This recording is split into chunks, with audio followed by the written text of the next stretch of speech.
Hello, everyone. I'm thrilled to have you joining me for Rewilding Wellness Wednesdays. I'm Dr. Kristy Vanacore, holistic psychologist and multidimensional wellness practitioner. Today's episode is called Unmasking the Feminine: Why Women Feel Cut Off from Pleasure, Power, and Presence. This one is for the women who feel drained, disconnected, over-functioning, and undernourished in their lives. And it's also for the men who love them and who are really ready to understand what's happening beneath the surface so they can support the women in their lives more consciously. In today's episode, I'm going to weave together some of my own story, a client's story, what the research says about stress, suppression, and the nervous system. I'll touch on the heart-pelvis axis as a map for feminine safety, pleasure, and power.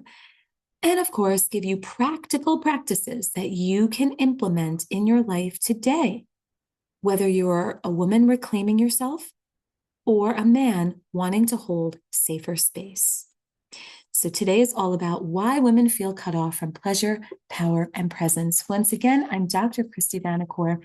This is Rewilding Wellness Wednesdays, a podcast, yes, but more than that, a community, a gathering space, and a movement. We gather together each week to remember what it really means to be well: body, mind, spirit, and soul. It's a place to listen and learn, to ask and to share, a place where ancient wisdom and modern science meet, and where we stop trying to fix ourselves and instead begin remembering who we truly are. We gather here not just for information, but for transformation, for connection, because rewilding wellness isn't something that we do alone. It's something we do together. And in doing so, we become part of something bigger than ourselves, a movement back to wholeness. I am Dr. Kristy Vanacore, doctor, medicine woman, author, lyricist, ceremonialist, and prominent trailblazer in the field of holistic psychology, offering a different but essential approach known as rewilding wellness for adults, children, teens, and families. I utilize an integration of ancient and enduring wisdom with multidimensional and bioquantum practices for true whole health and thriving. After witnessing the staggering rates of chronic illness in adults and children and the ineffective and disempowering practices of modern traditional medical care, I recognized that it was my life's mission to bring the health and wellness industries back to their roots and to reconnect people with their innate self-healing capacities. So for almost 3 decades, my work has integrated mind, body, spirit, and honors the truth that we are vibrational beings with healing only able to be birthed from the union of science with soul. I am here to light the way as you remember your roots, rekindle your instincts, and reclaim your sovereignty. Let's do this, my friends. Let's dive in to tonight's episode. And I want to begin with a story. So when I was a little girl, whenever I got angry or I made a face that showed anything other than pleasant or polite, my mother would say, "Stop making that face, or God will freeze your face like that. It's ugly. You don't want to stay that way." And that was the message from my mother, from my grandmother, anytime I made this sort of angry face. And I don't believe they meant harm in any way, and yet harm was done. Because what I internalized in those moments was devastatingly simple. My feelings were wrong. My expressions were ugly. And parts of me were not allowed to exist. So I learned to hide them. I tucked them away into the corners of my being. I learned to smile through heartbreak. I learned to stay quiet even when my intuition was screaming. And I learned to wear whatever mask made the room most comfortable. I became a girl with 1,000 faces, yet none of them were mine. I didn't know it then, but every time I had abandoned myself like that, I was creating these tiny ruptures, these micro fractures in my nervous system. my body was quietly learning it isn't safe to be you. It isn't safe to feel. It isn't safe to be fully seen.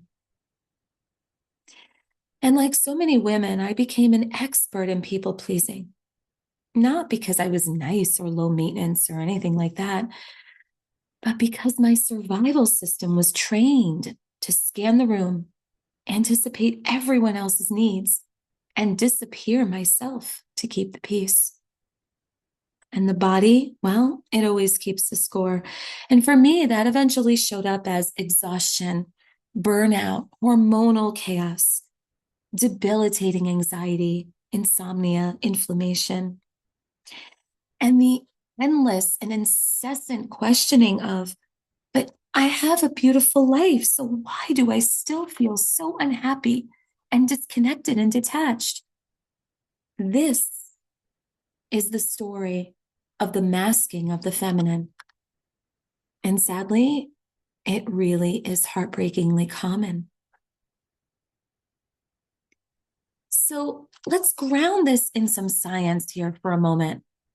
So we know from decades of research that chronic stress and emotional suppression have real, measurable impacts on the body. So we know women are twice as likely as men to experience anxiety and depressive disorders. We know that chronic activation of the stress response through such things as elevated cortisol and sympathetic overdrive is linked with everything from cardiovascular disease to metabolic issues to immune dysregulation to digestive problems. We know that studies on emotional inhibition show that consistently suppressing emotion increases physiological arousal, such as heart rate, blood pressure, stress hormones, and over time, this is associated with a worsening of mental and physical health outcomes. For women in particular, when we add this perfect storm of hormones and stress and nervous system, this trifecta, these are deeply intertwined. So chronic stress can disrupt the system's HPA axis and affect everything from menstrual cycles to fertility, to thyroid functioning, and a worsening and a more extreme symptom presentation of perimenopause and menopause. Women also experience pain and tension in the pelvic region. So everything from clenching to pelvic floor dysfunction. And this is not only associated with physical factors, but with trauma, anxiety, and stored survival responses. So from a nervous system perspective, when your body doesn't feel safe to be fully you, it lives in an endless loop of fight, flight, freeze, and fawn.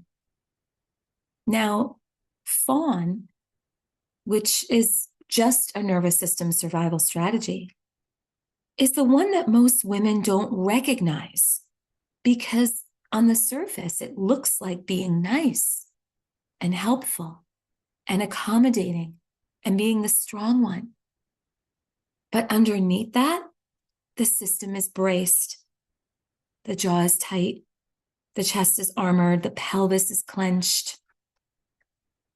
This is where the heart-pelvis axis comes in. Now, I want you to imagine, to really visualize for a moment, a vertical line running through your body. And this line runs from the heart, which is your center of love, compassion, relational safety, and also grief. And that line extends down through the pelvis, and that's your seat of creation and sexuality and boundaries and life force. Now, for so many women, these two centers are disconnected. They're disconnected and offline in and of their own right, but the connection between the two is fragmented. So the heart ends up being overgiving, overcaring, over-responsible, while the pelvis is shut down. It's numb, clamped, or running on obligation instead of desire. So when the heart is open, but the pelvis is shut, we see such patterns.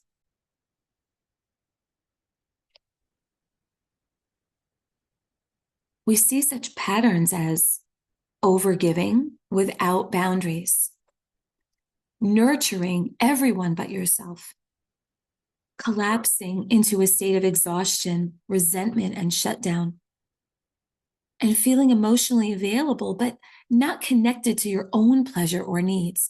So we see those patterns when the heart is open, but the pelvis is shut. Now, when the pelvis is activated, but the heart is shut, we might see things like seeking validation through sex or attraction, but not ever feeling truly met or seen.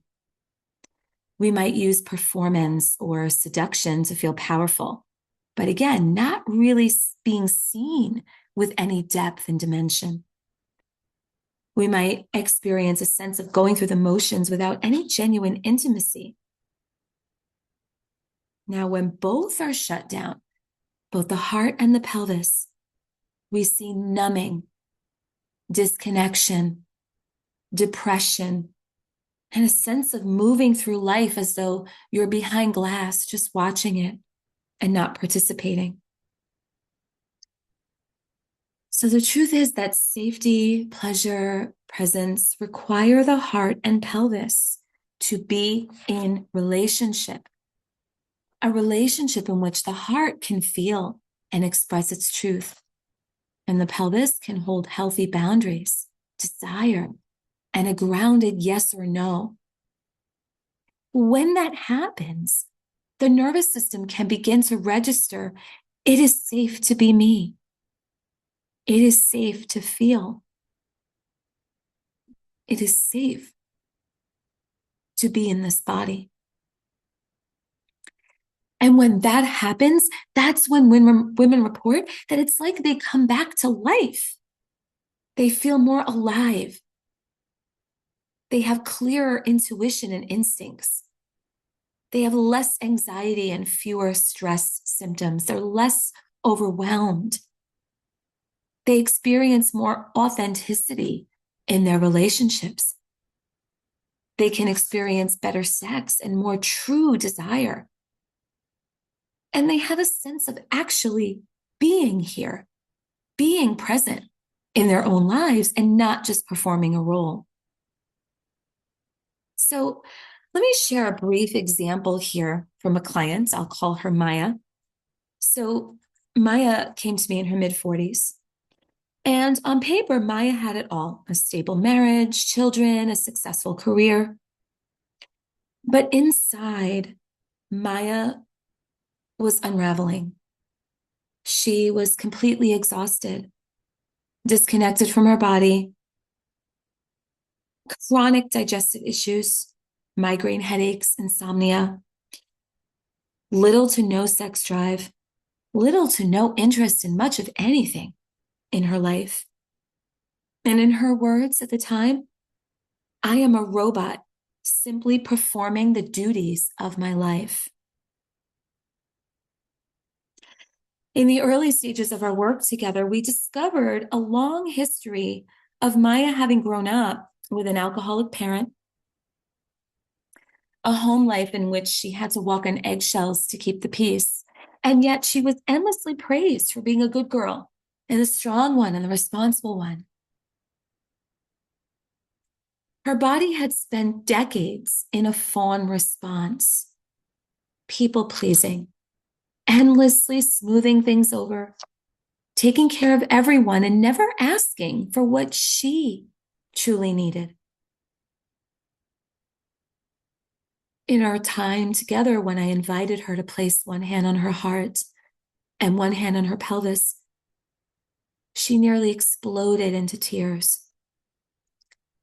And she realized that she couldn't remember the last time she had felt her own heartbeat without panic, that she had touched her lower belly or her pelvis without shame or guilt or criticism or numbness.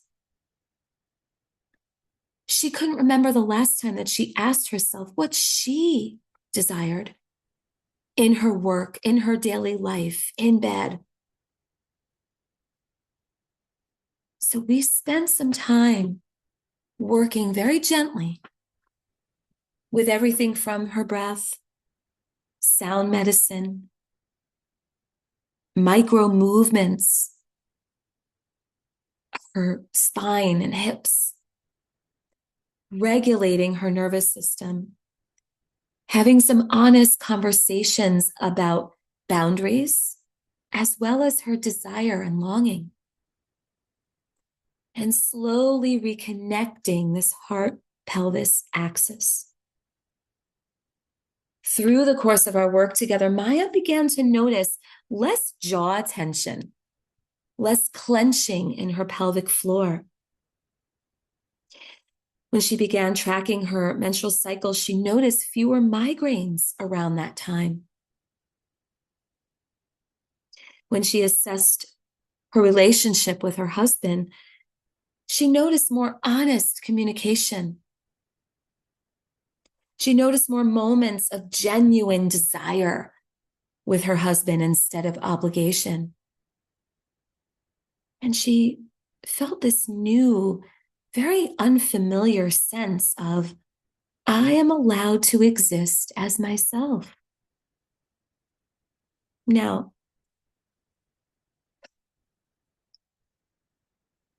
Maya's life didn't change overnight, but her relationship to herself did. And this is what I mean when I talk about unmasking the feminine. That this isn't about becoming some idolized version of a goddess. It's allowing the real feeling, breathing, sometimes messy, deeply alive woman inside to come home to her own body.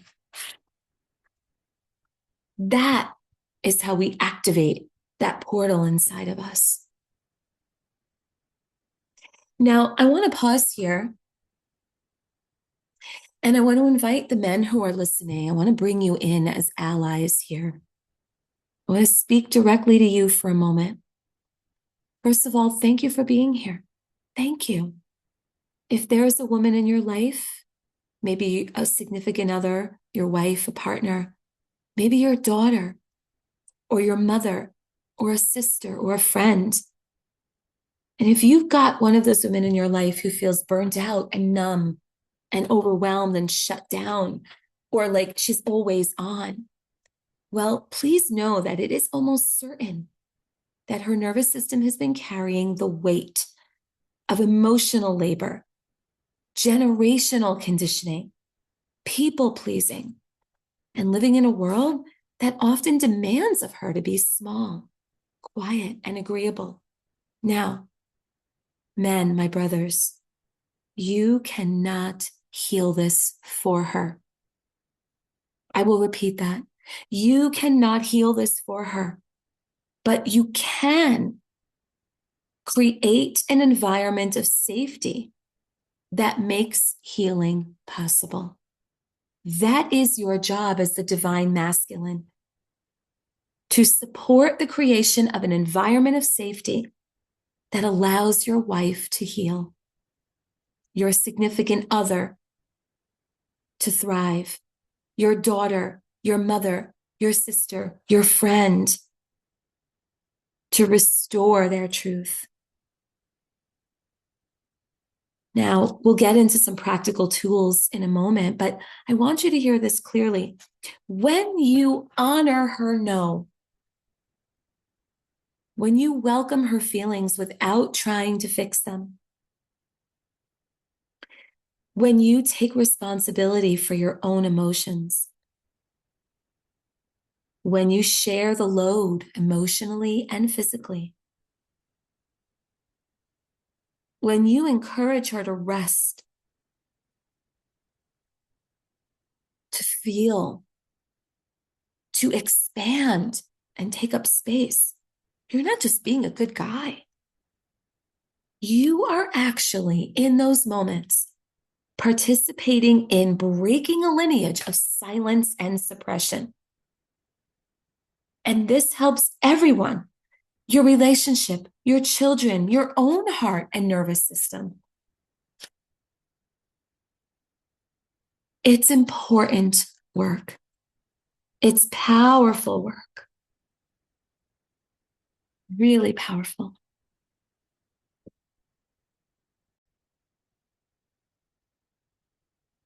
So let's talk about some practices now for the women.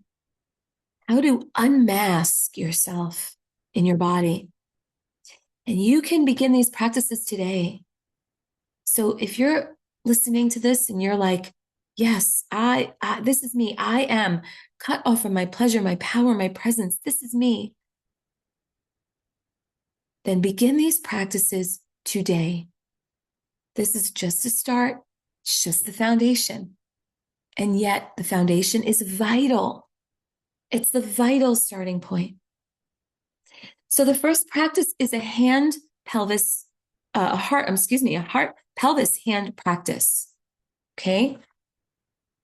So find a quiet moment. This can be anywhere. This can even be while sitting in your car. This can be in your bathtub. Place one hand on your heart, one hand on your lower belly or pelvis, and begin to breathe slowly in and out through your nose. As you inhale, imagine the breath traveling from the heart down to the pelvis. And as you exhale, imagine it traveling from the pelvis back up to your heart.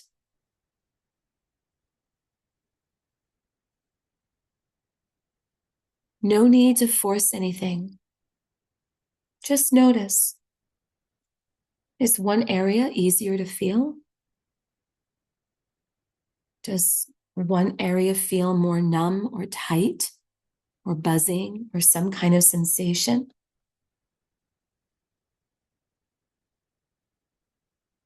And whisper to yourself, it is safe to feel. It is safe to be in my body. I belong here. And you do this daily for about 3 to 5 minutes. Even just those few minutes a day will begin to rewrite your nervous system's association with your own body from danger to home.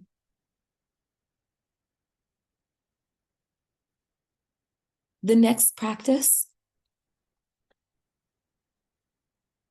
are what I call these micro permissions to feel, right? These little ways that we give ourselves permission throughout our day. So an example is, right now, I'm allowed to be angry. Right now, I'm allowed to be tired. Right now, I'm allowed to want more. Right now, I'm allowed to feel disappointed. Now, you don't have to act on every one of these feelings, but you do have to acknowledge them. When feelings are acknowledged, they begin to move. When feelings are denied, they accumulate and become symptoms. Another practice is one brave truth a day. Commit to one small brave truth each day. This might look like telling a friend something like, I'm actually not okay today. This might be telling your significant other, I need more presence or more touch from you, or I need more help. This might mean telling your own body, I'm sorry I've ignored you, but I'm listening now. Okay, so this is how we start to unmask the feminine, not with big dramatic movements, but with many small, consistent acts of honesty. Okay, similarly, another practice is to choose tiny acts of pleasure each day, just for you, not for anyone else, or not because anyone else is watching. Okay, pleasure is medicine. Now, these tiny acts of pleasure could be something as simple as feeling the warmth of a mug of tea in your hands. It could be letting your hips sway a little when a song comes on. Taking longer to shower than actually, so you can actually feel the water on your body. Putting lotion on your skin with presence. These are little micro acts of pleasure. These are not frivolous. These are actually medicines for your nervous system.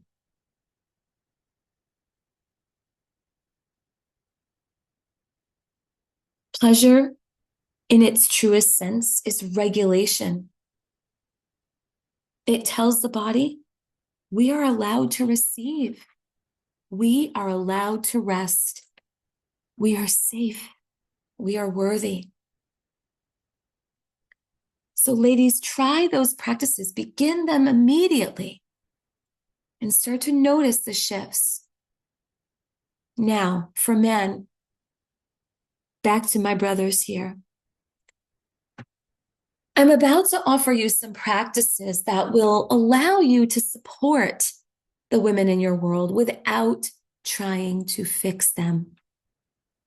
Okay, so these are grounded ways that you can support them without trying to change them.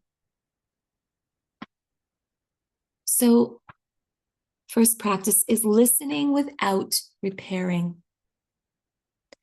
So when your beloved woman shares something hard, instead of jumping to solutions, try one of these lines.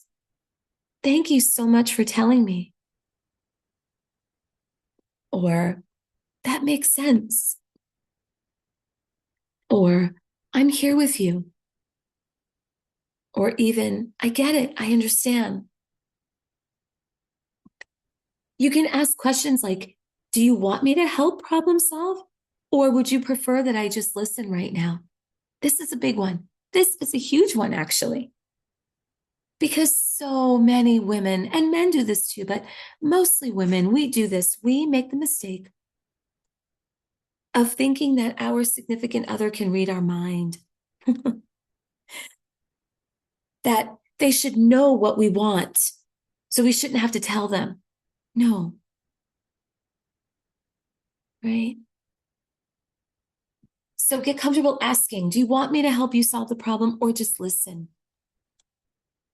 That simple differentiation is game-changing for so many couples. Another practice is to co-regulate with intention. So if you've listened to past episodes, you know I talk a lot about co-regulation, right? That our nervous system is essentially a social entity, and we co-regulate with each other. So sit down or lie next to her. Slow your own breathing down. Soften your voice. Let your body language say, I'm safe. I'm here with you. There's no rush, and you're safe. You don't have to be perfect. You just have to be present. Now, another tool here for the men, share the load. Here's what I mean. Look realistically at your household responsibilities. Look at all of the invisible tasks that she holds. Look at the emotional labor, how she remembers dates, manages social obligations, the kids' schedules, getting dinner cooked. There's a lot. So get comfortable asking her in those moments, what are you carrying right now that I can help take off your shoulders? Right? Because when women aren't carrying the entire load, their nervous system has more capacity for pleasure, creativity, and rest.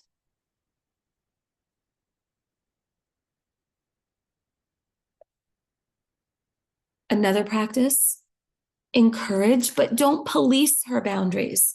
So when she says no or sets a boundary, even if it inconveniences you, just try seeing it as a sign of healing. And you can say something like, I respect that. Or thank you for telling me what you need. Okay? Because in those moments, it's not about whether you agree with her or not. We're seeing eye to eye. Right? It's about you supporting her nervous system so she can get back to a place of safety, openness, joy. Right? Now, let's kind of tie all this together. And I want to talk for a moment about why this topic matters so much to me personally. So, at some point early on in my own healing journey, I realized that if I didn't heal these patterns of disconnection with myself, if I didn't release these stored and stuck emotions, that the inheritance that I would be passing down to my children were the same patterns that suffocated me. Right? That would be the inheritance that I gave to my children. And that was unacceptable to me. So I showed up and I did the work. I did the work. I healed so that my children, my sons, could see what it looks like for a woman to feel deeply without shame, to live in a body that isn't braced for danger, a woman who speaks her truth without apology. That woman can take up space with love and be fully themselves without wearing 1,000 masks.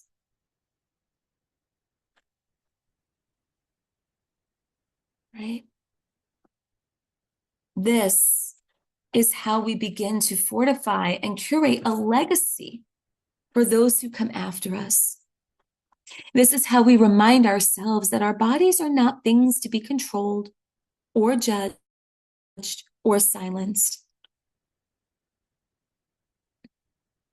Unmasking the feminine is not just about individual healing. It's actually a collective repatterning. It's about nervous systems and lineages and children and the earth herself. So if you're listening to this and something in your body right now is beginning to soften ever so slightly and exhale ever so slightly, maybe you might even be crying a little. Know this. You are not broken. There is another way. Your heart and your pelvis can be in conversation again. When your nervous system can learn safety, not just survival. When your pleasure and your power and your presence are not seen as luxuries, but instead are guiding lights.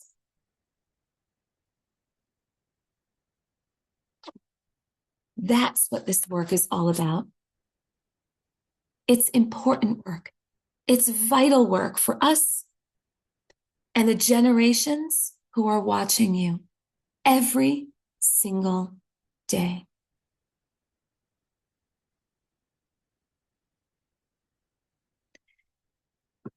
I'm thrilled that you were here with me for this really important conversation. And thank you.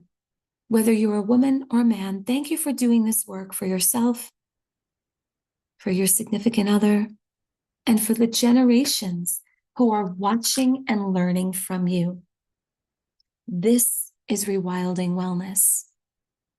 Have a beautiful rest of your day, and please get in touch with questions, with feedback, with comments, with concerns. I am here for you.